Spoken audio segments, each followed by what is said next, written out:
જય માતાજી મિત્રો, જય વિવેકમાં. તો ફરીથી મારા નવા બ્લોગમાં તમારું હાર્દિક સ્વાગત કરું છું મિત્રો.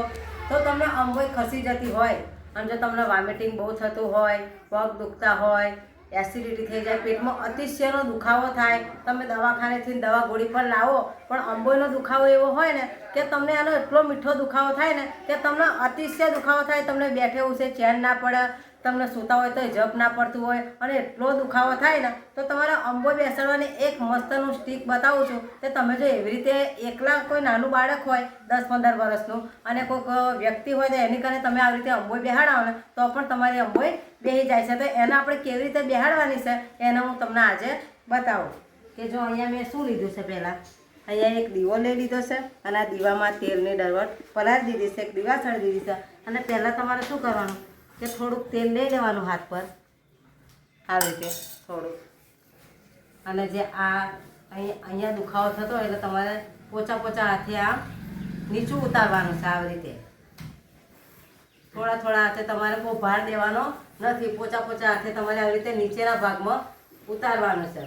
અને તમને એવું લાગે કે અહીંયા દુખાવો નથી, અહીંયા છે, સાઈડમાં છે, જ્યાં તમને અંબોય દુખતી હશે ત્યાં તમને દુખાવો વધારે થશે ને ત્યાં અંબોય તમારી કૂદે ને એટલે તમને ખબર પડી જાય કે અંબોય આ જગાએ આવી ગઈ છે. તો આપણે થોડીક વાર 5-10 મિનિટ આવી રીતે આપણે માલિશ કરી લેવાની છે. અને માલિશ કરી લો એટલે તમારે પછી શું કરવાનું કે આવી રીતે એક દીવો લઈ જવાનો છે અને દીવાના બરોબર નાભી ઉપર એની વચ્ચોવચ આ રીતે મૂકવાનો છે. આમ કરીને જોઈ લો, આપણે આ રીતે દીવો મૂકી દીધો છે અને આની જે દરવટ છે આપણે પ્રગટાઈ દેવાની.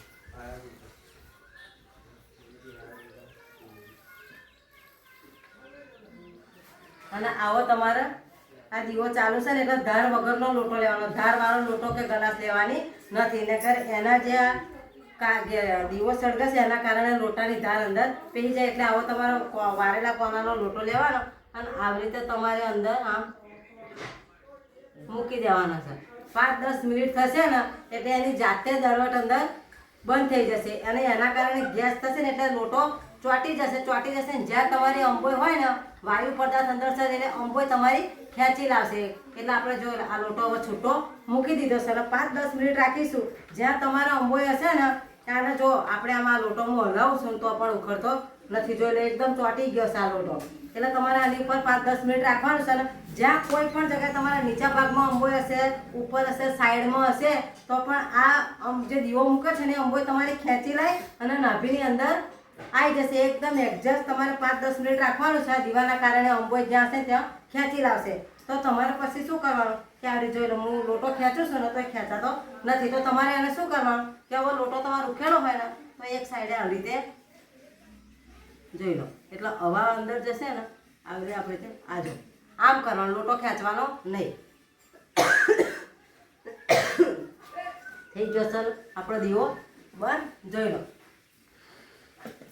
આવી રીતે તમારે 5-10 મિનિટ લોટો ઉપર રાખવાનો અંબોય પર. એકદમ લોટો ચોંટી જાય ને એટલે હવે આપણે જોઈ લઈશું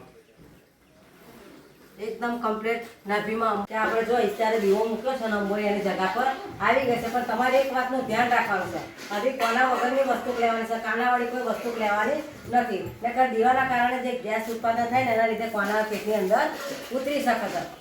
અને તમને ફાવે કે અંબોય બેસાડતા અમને આવડશે તો જ તમારે અંબોય બેહાડવાની છે. ના આવડે ને તો તમારે આવી રીતે અંબોય બેહાડવાની નથી. કારણ કે તમને ના આવડે તો કોઈનો અંદર કોના પહેરી જાય તેનો જીવ પણ જઈ શકે છે. તમને ફાવે ને તો જ તમારે આવી રીતે અંબોય બેહાડવાની. અને એક વારથી આવી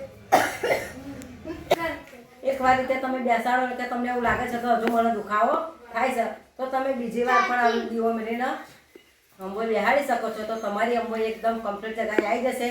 તમને પેટમાં દુખાવો પણ નહીં થાય, હાથ પગ પણ નહીં દુખે અને તમારી નાભીમાં એકદમ અંબોય આવી જશે. તો આવા જ વિડીયો જોવા માટે મારી ચેનલને સબસ્ક્રાઈબ કરજો, સપોર્ટ કરજો. ફરીથી મળીશું નવા વિડીયો સાથે. ત્યાં સુધી જય માતાજી, બાય બાય.